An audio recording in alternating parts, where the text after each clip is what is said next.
Em nome do Pai que me criou, do Filho que me resgatou, do Espírito Santo que me santificou. Divina vontade, reina na minha vontade. Ó minha mãe, eu te amo e tu me amas. Dai-me um gole da vontade divina, minha alma. Me abençoa, Mãe, para que todas as minhas ações sejam feitas diante dos vossos olhos maternais. Amém. Suprema Majestade, eu venho, sua divina vontade, em nome de todos, do primeiro ao último homem que existirá na terra, para dar a ti as homenagens que tendes direito, as adorações, os louvores, o amor, as reparações, por todos e por cada pecado. Venho, Senhor, na sua divina vontade, dou-te a minha vontade humana por meio do Imaculado Coração de Maria, que possui todos os dons e os frutos da divina vontade. Dai-me, Senhor, então a tua divina vontade. Venha a divina vontade nesta ação que eu estou a fazer e em todas as ações que eu farei durante este dia. Amém. Fiat. Vinde, Espírito Santo, vinde por meio da poderosa intercessão do Imaculado Coração de Maria, vossa amadíssima esposa e nossa mãe. Amém. Continuando a leitura do Livro do Céu, volume 6, capítulo 28. 20 de março de 1904. Todas as coisas têm origem na fé. Esta manhã sentia-me desanimada e entristecida pela perda de meu adorável Jesus. E enquanto estava neste estado, fez ouvir sua dulcíssima voz que me dizia: Minha filha, todas as coisas têm origem na fé. Quem é forte na fé é forte no sofrer. A fé faz encontrar Deus em cada lugar. Faz com que se descubra em cada ação, toca em cada movimento, e cada nova ocasião que se apresenta é uma nova revelação divina que recebe. Por isso, seja forte na fé, porque se estiver forte nela, em todos os estados e vicissitudes, a fé te fornecerá a força e te fará estar sempre unida com Deus. Capítulo 29. 9 de abril de 1904. Basta um ato perfeito de resignação à vontade divina para ficar purgando de todas as imperfeições nas quais a alma não tem posto nada do seu. Tendo recebido esta manhã a comunhão, estava pensando comigo: que dirá meu bendito Jesus quando vier a minha alma? Dirá: como é feia esta alma, má, fria, abominável. Quão rápido vai consumir as espécies para não estar em contato com esta alma tão feia. Mas o que queres de mim? Embora que eu seja tão ruim, você ainda deve ter paciência para vir, porque de qualquer forma você é necessário para mim, e eu não posso fazer outra coisa. Enquanto dizia isso, saiu de dentro de mim e disse-me: Minha filha, não queira te afligir por isso. Não se requer nada para remediá-lo. Basta um ato perfeito de resignação à minha vontade para poder ficar purgado de todas essas fealdades que você diz. E eu te direi o contrário do que pensa. Te direi como é bela, sinto o fogo do meu amor em ti e o perfume das minhas fragrâncias. Em ti quero fazer a minha perfeita morada. E desapareceu. Então o confessor Então, vindo o confessor, contei-lhe tudo, e ele me disse que não estava bem, porque é a dor que purga a alma, e que a resignação não entrava nisto. Por isso, depois de ter recebido a comunhão, disse: Senhor, o padre disse-me que não está bem o que eu disse, que me disseste. Então mostra-te melhor e faz-me conhecer a verdade. E ele bondosamente adicionou: Minha filha, quando se trata de pecado voluntário, então se requer a dor. Mas quando se trata de imperfeições, as fraquezas, de frialdades e outras coisas, e que a alma não tem posto nada do seu, então basta um ato de perfeita resignação. E se tem necessidade também deste estado para ficar purgado, porque a alma, ao fazer este ato, primeiro se encontra com a vontade divina, que purga a vontade humana e a embeleza com suas qualidades, e depois se funde comigo.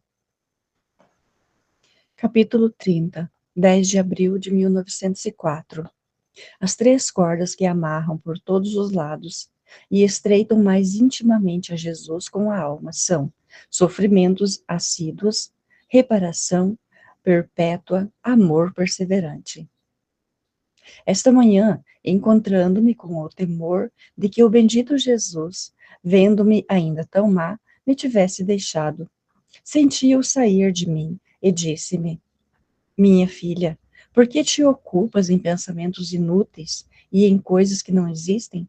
Deves saber que há três títulos diante de mim, que como três cordas me amarram por toda a parte e me estreitam mais intimamente a ti, de modo que não posso deixar-te, e são sofrimentos assíduos, reparação perpétua, amor perseverante. Se você, como criatura, é contínua nisto, talvez o Criador seja menos que a criatura, ou se deixará vencer por ela. Isto não é possível. Capítulo 31, 11 de abril de 1904. Jesus agradece a Luísa. Continuando meu estado habitual, depois de ter esperado muito, assim que vi o meu adorável Jesus, disse-me: tu que tanto me querias contigo, o que queres? O que te importa mais? E eu: Senhor, nada quero, o que mais me importa é só tu. E ele disse: como não queres nada, pede-me qualquer coisa, a santidade, minha graça, as virtudes, que eu tudo te posso dar. E eu disse mais uma vez: nada, nada, só te quero a ti e ao que queres tu. E mais uma vez acrescentou: então não queres mais nada? Eu só basto para você? Seus desejos não têm outra vida em você que eu só? Então toda a tua confiança deve estar só em mim, e apesar de não quereres nada, obterás tudo. E sem me dar mais tempo, como um relâmpago desapareceu. Então eu fiquei muito decepcionada, especialmente porque, quanto mais o chamava, não voltava e pensava entre mim: eu não quero nada, não penso, não me preocupo mais, mas somente com ele, e ele parece que não se interessa por mim. Não sei como seu bom coração pode chegar a tanto. E tantos outros disparates que eu dizia. Agora, enquanto estava nisto, voltou e me disse: obrigado, obrigado. O que é mais? Quando o Criador agradece à criatura, ou quando a criatura agradece ao Criador? Agora deve saber que quando você me espera e tardo em vir, eu te agradeço a ti. Quando venho logo, você está obrigada a me agradecer a mim. Então parece-te pouco que o teu Criador te dê a ocasião de poder ficar vinculado contigo e agradecer-te? Eu fiquei toda confusa. Capítulo 32, 12 de abril de 1904. A paz é o maior tesouro. Esta manhã me sentia perturbada pela ausência do bendito Jesus. Então, depois de ter esperado muito, assim que o vi, me disse: minha filha, quando um rio está exposto aos raios do sol, vendo dentro dele, vê-se o mesmo sol que está no céu. Mas isto acontece quando o rio está calmo, sem que nenhum vento perturbe as águas. Mas se as águas estão agitadas, apesar de o rio estar todo exposto ao sol, nada se vê. Tudo é confusão. Assim a alma quando está exposta aos raios do sol divino. Se está calma, adverte o sol divino em si mesma, sente o calor, vê a luz e compreende a verdade. Mas se está perturbada, embora a tenha em si mesma, não sente outra coisa que confusão e perturbação. Por isso considera a paz como o maior tesouro, se deseja estar unida comigo. Capítulo 33, 14 de abril de 1904. Se a alma dá a Deus o alimento do amor paciente, Deus dará o pão doce da graça. Continuando meu estado habitual, mas sempre com imensa amargura em minha alma, pela privação do doce Jesus, e que no máximo vem, já não posso mais. E que no máximo, quando vem, já não posso mais, e depois de que quase estou persuadida de que não virá mais. Então, quando eu mal o ouvi carregando um cálice na mão, me disse: Minha filha, se além do alimento do amor me der o pão de sua paciência, porque o amor paciente e sofredor é alimento mais sólido, mais substancioso e tonificante. Porque se o amor não é paciente, se pode dizer que é amor vazio, leve e sem nenhuma substância. Então pode ser dito que faltam as matérias necessárias para formar o pão da paciência. Portanto, se me deres este pão, eu te darei o pão doce da graça. E enquanto dizia isto, deu-me a beber o que estava dentro do cálice que tinha na mão, que parecia doce, como uma espécie de licor, que não sei distinguir, e desapareceu. Depois disto, vi ao redor do meu leito muitas pessoas estranhas, sacerdotes, homens de bem, mulheres que pareciam que deviam vir ao meu encontro. E alguns deles pareciam dizer ao confessor: Dá-nos notícias da alma, de tudo o que o Senhor lhe manifestou, as graças, as graças que ele tem feito, porque nos manifestou o Senhor desde 1882, que escolhia uma vítima, e o sinal desta vítima seria que o Senhor o teria mantido sempre neste estado, como jovenzinha, tal como quando a escolheu, sem envelhecer ou mudar a mesma natureza. Agora, enquanto diziam isso, não sei como, eu me via tal quando me deitei na cama, sem que tivesse mudado em nada, por ter estado tantos anos neste estado de sofrimento. Capítulo 34, 16 de abril de 1904. Jesus e Deus, Pai, falam sobre a misericórdia. Continuando meu estado habitual, encontrei-me fora de mim mesma, e via uma multidão de povos, e no meio deles se ouviam rumores de bombas e explosões. E as pessoas caíam mortas e feridas. Os que, os que ficavam fugiam para um palácio próximo, mas os inimigos atacavam-na e matavam-nos com mais segurança do que aqueles que ficavam expostos. Então eu dizia entre mim: Como gostaria de ver se o Senhor está entre essas nações para lhe dizer: Tem misericórdia, piedade desta pobre gente. Então eu virei, e girado novamente, e eu o vi como um pequeno menino, mas pouco a pouco estava crescendo, até que ele chegou à idade perfeita. Então eu me aproximei e lhe disse: Amável Senhor, não vê a tragédia que acontece? Não queres fazer mais uso da misericórdia? Talvez queiras ter inútil esse atributo que sempre glorificou com tanta honra a tua divindade encarnada, fazendo com ela uma coroa especial à tua augusta cabeça e adornando-te uma segunda coroa tão querida e amada por ti, como são as almas. Agora, enquanto isso dizia, ele me disse: Basta, basta, não vá em frente. Você quer falar de misericórdia e da justiça? O que faremos? Já o disse e repito, é necessário que a justiça tenha seu curso. Portanto, tenho repetido, não há remédio e para me deixar nesta terra, quando não posso aplacar-te, mais e sofrer eu no lugar do meu próximo. Sendo assim, é melhor que faças morrer. Enquanto eu estava nisto, via outra pessoa por detrás das costas de Jesus bendito, e disse-me, quase acenando-me com os olhos: Apresenta-te a meu pai e vê o que te diz. E eu me apresentei toda trêmula, e ele me viu e disse: Que queres que venha? Que queres que venha a mim? E eu, bondade adorável, misericórdia infinita, sabendo que tu és a mesma misericórdia, vim pedir-te misericórdia. Misericórdia para as tuas próprias imagens, misericórdia para as obras criadas por ti. Misericórdia não para os outros, mas para as tuas próprias criaturas.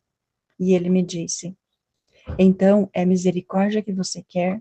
Mas se você quiser verdadeira misericórdia, a justiça, depois de ter desabafado, produzirá grandes e abundantes frutos de misericórdia.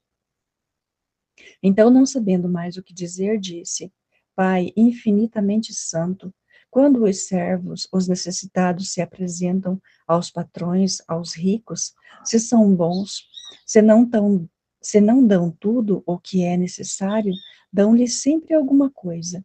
E eu, que tive o bem de me apresentar ante ti, dono absoluto, rico, sem termo, bondade infinita, nada queres dar a esta pobrezinha do que te pediu. Não fica, acaso, mais honrado e contente o patrão quando dá o que quando nega, quando dá do que quando nega o que é necessário aos seus servos? Depois de um momento de silêncio, há agregado: Por amor de ti, em vez de fazer por 10, farei por 5. Dito isso, desapareceram, e eu vi em mais partes da terra, e especialmente na Europa, multiplicar guerras, guerras civis e revoluções. Capítulo 35, 21 de abril de 1904. Quem tem o título de vítima pode lutar com a justiça. Continuando o meu habitual estado, ouvia ao redor do meu leito pessoas que rogavam ao nosso Senhor. Eu não prestava atenção a escutar o que queriam. Prestava atenção, só que era tarde e que Jesus bendito não se fazia ver ainda. Oh, como se destroçava o meu coração que não viesse, e dizia para mim: Senhor bendito, estamos já na última hora, e não vem ainda? Ai, não me deixe desgosto, pelo menos faça-se ver. Enquanto isso dizia, saiu de dentro de mim e disse àqueles que estavam ao seu redor: Lutar com a minha justiça não é lícito às criaturas, mas só é lícito a quem tem o título de vítima. E não só de lutar, mas de brincar com a justiça. E isso porque ao lutar ou jogar facilmente se recebem os golpes, as derrotas, as perdas, e a vítima está pronta a receber sobre si os golpes. Resignar-se nas derrotas e perdas sem que preste atenção às suas perdas, aos sofrimentos, senão só à glória de Deus e ao bem do próximo. Se eu quisesse me acalmar, tenho aqui a minha vítima que está pronta a lutar e a receber sobre si todo o furor da minha justiça. Vê-se que estavam rogando para aplacar o Senhor. Eu fiquei mortificada e mais amarga ao escutar isto de nosso Senhor. Capítulo 36, 26 de abril de 1904. O hábito não faz o monge. Esta manhã, encontrando-me fora de mim mesma, encontrei-me com o menino Jesus nos braços, rodeada de várias pessoas devotas, sacerdotes, muitos dos quais estavam atentos à vaidade, ao luxo e à moda, e parecia que diziam entre eles aquele ditado antigo: o hábito não faz o monge. E o bendito Jesus me disse: Amada minha, ó, como me sinto desiludido pela glória que a criatura me deve, e que com tanta desfaçatez me nega, e até pelas pessoas que se dizem devotas. E ao ouvir isto, disse: Querido do meu coração, recitemos 3 glórias ao Pai, pondo a intenção de dar toda a glória que a criatura deve à vossa divindade. Assim receberá pelo menos uma reparação. E ele: sim, sim, recitemos. Glória ao Pai, ao Filho e ao Espírito Santo, como era no princípio, agora e sempre. Amém. Glória ao Pai, ao Filho e ao Espírito Santo, como era no princípio, agora e sempre. Amém. Glória ao Pai, ao Filho e ao Espírito Santo, como era no princípio, agora e sempre. Amém. E recitamo-las juntos. Depois, recitamos uma Ave Maria, pondo também a intenção de dar à Rainha Mãe toda a glória que lhe devem as criaturas. Oh, como era belo rezar com o bendito Jesus! Encontrava-me tão bem que continuei. Meu amado, como gostaria de fazer a profissão de fé nas tuas mãos ao recitar juntamente contigo o credo. E ele: o credo a recitará sozinha, porque a ti te corresponde, não a mim, e o dirás a nome de todas as criaturas para me dar mais glória e honra. Então eu pus as minhas mãos nas suas e recitei o credo. Depois disto, o bendito Jesus me disse: minha filha, parece que me sinto mais aliviado e afastada aquela nuvem negra da ingratidão humana, especialmente das devotas. Ah, minha filha, a ação externa tem tanta força de penetrar no interior que forma um vestido material à alma. E quando o toque divino a toca, não a sentem vivo, porque tem a vestidura lamacenta revestida a alma, e não sentindo a vivacidade da graça, a graça ou é rejeitada ou fica infrutífera. Oh, como é difícil gozar os prazeres, vestir-se de luxo externamente e desprezá-los internamente. Acontece o contrário, isto é, amar no interior e gozar do que externamente nos rodeia. Minha filha, considera tu mesma qual não é a dor do meu coração nestes tempos. Ver minha graça rejeitada por todo tipo de gente, enquanto todo o meu consolo é o socorrer as criaturas, e toda a vida das criaturas é a ajuda divina, e as criaturas rejeitam o meu socorro e a minha ajuda. Entra tu a tomar parte de minha dor e compadece minhas amarguras. Dito isso, desapareceu, ficando toda afligida pelas penas do meu adorável Jesus. Capítulo 37, 29 de abril de 1904. A vida de Deus manifesta-se nas criaturas com as palavras, com as obras e com os sofrimentos. Mas o que a manifesta mais claramente são os sofrimentos. Continuando meu estado habitual, me encontrei rodeada por 3 virgens, as quais, tomando-me a viva força, queriam me crucificar sobre uma cruz. E eu, como não via ao bendito Jesus, temendo, punha resistência. E elas, vendo minha resistência, me disseram: Irmã caríssima, não temas que não esteja nosso esposo. Deixa que te comecemos a crucificar, que o Senhor, atraído pela virtude dos sofrimentos, virá. Nós viemos do céu, e como vimos males gravíssimos que estão por acontecer na Europa, para fazer com que pelo menos aconteçam mais benignos, viemos fazer-te sofrer. Enquanto isso, me trespassaram com pregos as mãos e os pés, mas com tal crueza de dor que me sentia morrer. Agora, enquanto sofria, veio o bendito Jesus e, vendo-me com severidade, me disse: quem te ordenou que te pusesses nestes sofrimentos? Então, para que me serves? Para não poder nem sequer ser livre de fazer o que quero, e para ser um contínuo esforço a minha justiça? E eu no íntimo dizia: que quer de mim? Eu nem sequer queria, foram elas que me induziram, e a toma contra mim. Mas não podia falar por causa da dor. Aquelas virgens, vendo a severidade do nosso Senhor, mais me faziam sofrer, tirando e voltando a cravar os pregos, e me aproximavam a ele, mostrando-lhe meus sofrimentos. E quanto mais sofria, mais parecia que o Senhor se apaziguava. E quando o viram mais apaziguado e quase enternecido por meu sofrer, me deixaram e se foram, deixando-me só com o nosso Senhor.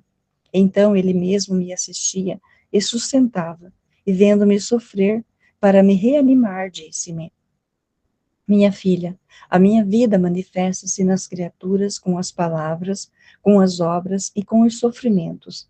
Mas o que a manifesta mais claramente são os sofrimentos. Enquanto estava nisto, o confessor veio chamar-me à obediência, e em parte pelos sofrimentos, e em parte porque o Senhor não me deixava, não podia obedecer.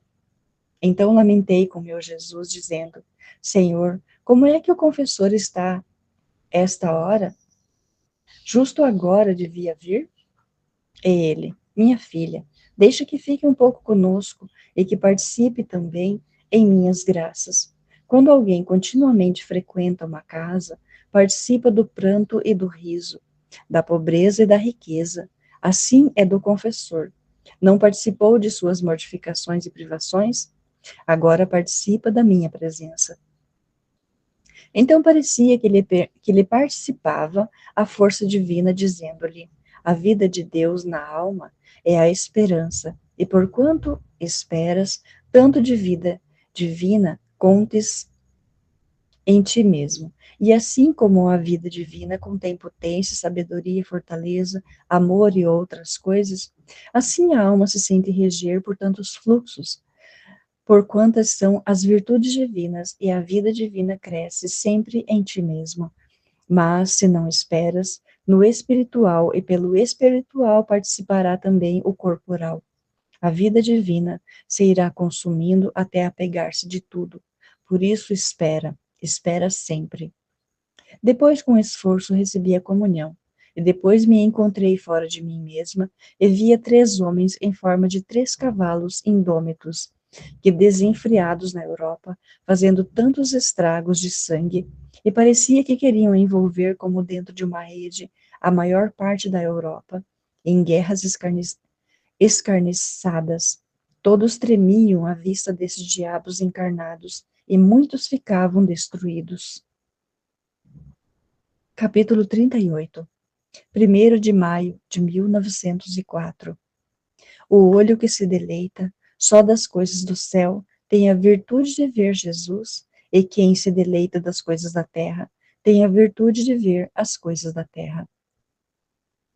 Encontrando-me no meu habitual estado, estava pensando em Nosso Senhor, quando, tendo chegado ao Monte Calvário, foi despido de tudo e amargurado com fel, e rogava-lhe, dizendo: adorável Senhor meu, não vejo em ti mais que uma veste de sangue adornada em chagas, e por gosto e deleite, amarguras de fel, por honra e glória, confusões, opróbrios e cruzes. Ah, não permitas que depois que tu sofreste tanto, que eu não veja as coisas desta terra, mas que como esterco e lama, que não me tome outro prazer que em ti só, e que toda minha honra não seja outra que a cruz. E ele, fazendo-se ver, me disse: minha filha, se você fizesse de maneira diferente, perderia a pureza do olhar, porque fazendo-se um véu, a vista perderia o bem de me ver, porque o olho que se recria só das coisas do céu tem a virtude de me ver, e quem se recria das coisas da terra tem a virtude de ver as coisas da terra, porque o olho, vendo-as diferentes do que são, vê-as e ama-as.